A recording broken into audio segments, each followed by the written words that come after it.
ভারতের তেলুগু সিনেমার জনপ্রিয় অভিনেতা প্রভাস বাহুবলী সিনেমার সাফল্যের পর রীতিমতো তারকা বনে যান। সিনেমাটির জন্য দীর্ঘদিন সময় দিয়েছেন এই অভিনেতা।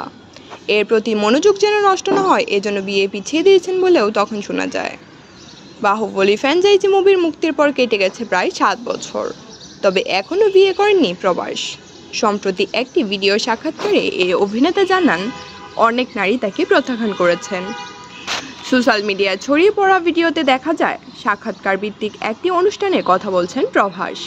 সঞ্চালক জানতে চান কখনো কোনো নারীকে প্রেমের প্রস্তাব দেওয়ার পর প্রত্যাখ্যাত হয়েছেন কিনা। জবাবে প্রভাস বলেন, অনেক নারী আমাকে প্রত্যাখ্যান করেছে। হ্যাঁ, তারা আমাকে প্রত্যাখ্যান করেছে। CSR.com জানিয়েছে প্রভাসের সাক্ষাৎকার ভিত্তিক ভিডিওটি পুরনো। সম্প্রতি ভিডিওটি নতুন করে সোশ্যাল মিডিয়ায় ছড়িয়ে দেওয়া হয়েছে। সোশ্যাল মিডিয়ায় ভিডিওটি ছড়িয়ে পড়ার পর দারুণ চর্চায় পরিণত হয়েছেন 44 বছর বয়সী প্রভাস। নেটিজেনরা বিভিন্ন ধরনের মন্তব্য করেছেন। একজন লেখেন, হ্যাঁ, তৃষা কিনশান তাকে প্রত্যাখ্যান করেছিল। কেউ বলেছেন অনুষ্কা শেঠি তাকে প্রত্যাখ্যান করেছিল।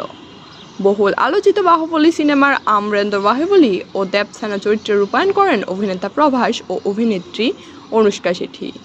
পর্দায় এ জুটির রসায়ন ভক্তদের মনে এতটাই দাগ কাটে যে বাস্তব জীবনেও তাদের জুটি হিসেবে ভেবে নেন তারা।